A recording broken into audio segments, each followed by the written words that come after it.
আসসালামু আলাইকুম। ঘরেই হুবহু বিয়েবাড়ির বাবুর্চিদের মতো করে চিকেন রোস্ট তৈরির গোপন রেসিপিটাই আজকে ফাঁস করতে চলেছি, যেটা কেউ বলতেই চায় না।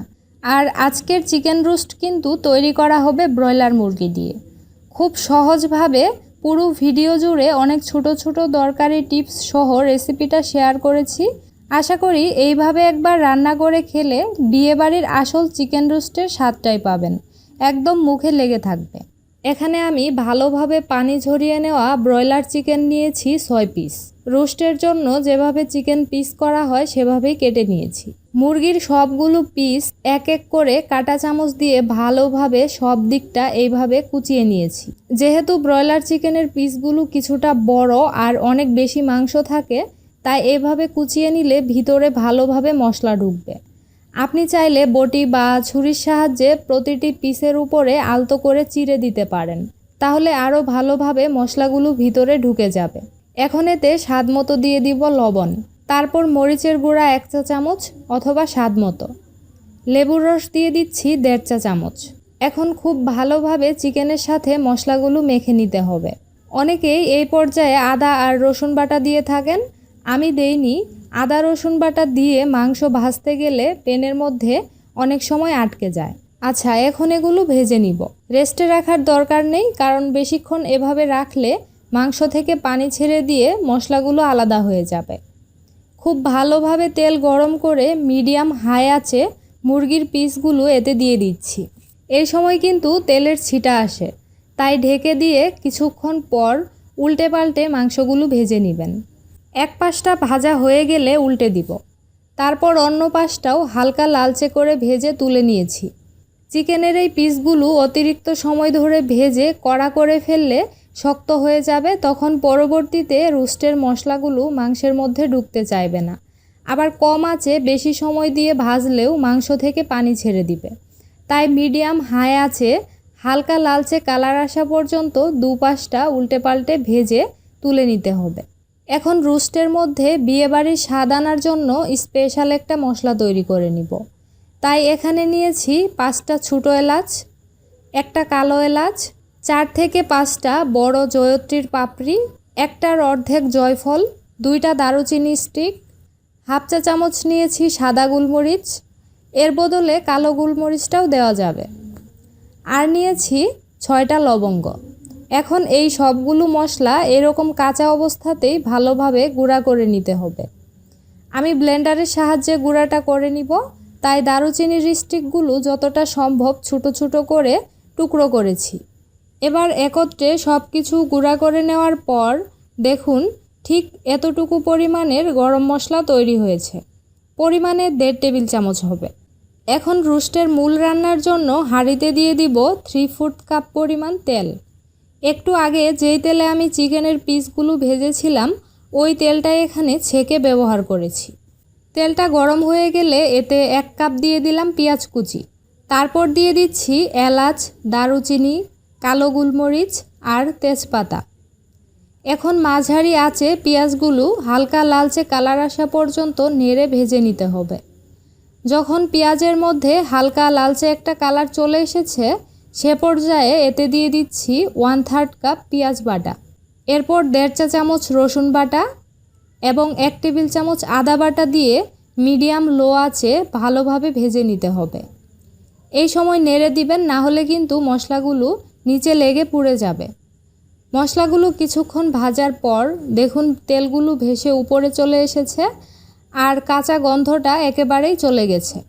এ পর্যায়ে এতে 1 চা চামচের একটু কম পরিমাণে দিয়ে দিলাম ভাজা জিরার গুঁড়া, 1.5 চা চামচ ধনিয়ার গুঁড়া, স্বাদ মতো মরিচের গুঁড়া আর স্বাদ মতো লবণ। এখন লো আঁচে আরও মিনিট খানেক সব কিছু ভেজে নিব। রোস্টের কালার যদি সাদা করে খেতে পছন্দ করেন, তাহলে লাল মরিচের গুঁড়া কম করে দিয়ে কাঁচামরিচ বাটা অথবা কাঁচামরিচ ফালি করে দিবেন। রোস্টে লাল মরিচের গুঁড়া বেশি দিলে রান্নাটা কিছুটা গাঢ় কালারের হয়। কিছুক্ষণ ভাজার পর মশলাটা শুকিয়ে গেছে, এবার এতে অল্প দুধ দিয়ে দিব। এর বদলে আপনি চাইলে পানি দিতে পারেন, তবে আমি রোস্টে সব সময় পানির পরিবর্তে তরল দুধটাই ব্যবহার করি, এতে শাহি একটা ফ্লেভার আসে। দুধ দিয়ে আরও কিছুক্ষণ কষিয়ে নিয়েছি। তারপর এখানে 10টা কাজু বাদাম, 1 চা চামচ কিশমিশ আর 1 টেবিল চামচ পেঁয়াজ বেরেস্তা দুধের মধ্যে কিছুক্ষণ ভিজিয়ে রেখে এইভাবে বেটে নিয়েছি। পরিমাণে 3 টেবিল চামচ হবে। এই পেস্টটুকু এখন এতে দিয়ে দিব। কাজু বাদাম না থাকলে আপনি এতে কাঠবাদাম অথবা চীনাবাদাম খোসা ছাড়িয়ে বেটে দিতে পারেন। স্বাদের খুব একটা তফাৎ হবে না। বাদাম বাটাটুকু দিয়ে আবারও ভালোভাবে 5 মিনিটের মতো কষিয়ে নিয়েছি। রোস্ট রান্নার ক্ষেত্রে এইভাবে ধাপে ধাপে প্রতিটি মশলা দিয়ে কষাতে হবে। যত ভালোভাবে মশলাগুলো কষাবেন রোস্টের স্বাদ এবং সুঘ্রাণটা ততটাই পারফেক্ট হবে। এখন এতে 3 টেবিল চামচ দিয়ে দিব টক দই। এই টক দইটুকু আমি পানি ঝরিয়ে ভালোভাবে কাঁটা চামচ দিয়ে ফেটিয়ে তারপর এতে ব্যবহার করছি। ফেটিয়ে মসৃণ করে না দিলে মশলার মিশ্রণের সাথে মিশতে চাইবে না, একদম ছানার মতো দলা হয়ে যাবে, খেতে ভালো লাগবে না। টক দইয়ের বদলে আপনি কিন্তু এখানে চাইলে মিষ্টি দই দিতে পারেন। দইটুকু দিয়ে আবারও ভালোভাবে কিছুক্ষণ কষিয়ে নিয়েছি। তারপর যখন তেল ভেসে উপরে চলে এসেছে সে পর্যায়ে আবারও এতে কিছুটা দুধ দিয়ে দিব যাতে মশলাগুলো পুড়ে না যায়। এখন এতে তৈরি করা রোস্টের মশলার অর্ধেকটা দিয়ে দিচ্ছি। বাকিটুকু পরে আবারও রোস্ট রান্নার শেষের দিকে দিব। মশলাটুকু ভালোভাবে মিশিয়ে আরও মিনিট খানেক ভেজে নিয়েছি। তারপর এতে ভেজে রাখা চিকেনের পিসগুলো একে একে দিয়ে দিব। এখন ভালোভাবে উল্টে পাল্টে আরও কিছুক্ষণ চিকেনের সাথে মশলাগুলো ভালোভাবে ভেজে নিয়েছি। ব্রয়লার মুরগি সিদ্ধ হতে কিন্তু খুব বেশি সময় লাগে না, তাই আমি এতে 1 কাপ পরিমাণ দিয়ে দিলাম কুসুম গরম তরল দুধ। তারপর ঢাকনা দিয়ে ঢেকে মিডিয়াম লো আঁচে রান্না করব মাংস সিদ্ধ হয়ে গ্রেভিটা ঘন হওয়া পর্যন্ত। মাঝে মধ্যে অবশ্যই নেড়ে দিতে হবে, না হলে কিন্তু মশলাগুলো হাঁড়ির তলায় আটকে পুড়ে যাবে। তো দেখতেই পাচ্ছেন রান্নাটা কিন্তু প্রায় হয়ে গেছে। এই ফাঁকে এতে স্বাদ মতো দিয়ে দিলাম চিনি। বিয়েবাড়ির রোস্টের আসল স্বাদ পেতে চাইলে কিন্তু এখানে চিনিটুকু অবশ্যই দিতে হবে, চিনি ছাড়া স্বাদের ব্যালেন্স হবে না। তারপর ফ্লেভারের জন্য স্বাদ মতো দিয়ে দিচ্ছি কাঁচামরিচ। আর তৈরি করা রোস্টের মশলা যেটুকু একটু আগে রেখে দিয়েছিলাম সেইটুকু পুরোটাই দিয়ে দিচ্ছি, সাথে কিছু পেঁয়াজ বেরেস্তা দিয়ে দিলাম। এখন সবশেষেতে 1/2 চা চামচ কেওড়া জল আর 1/2 চা চামচ দিয়ে দিচ্ছি গোলাপ জল। বিয়েবাড়ির মতো হুবহু রোস্টের স্বাদ এবং ঘ্রাণ পেতে চাইলে অবশ্যই কেওড়া জল আর গোলাপ জলটুকু দিতে হবে, তবে পরিমাণে কিন্তু বেশি দেওয়া যাবে না, তাহলে খেতে পারবেন না।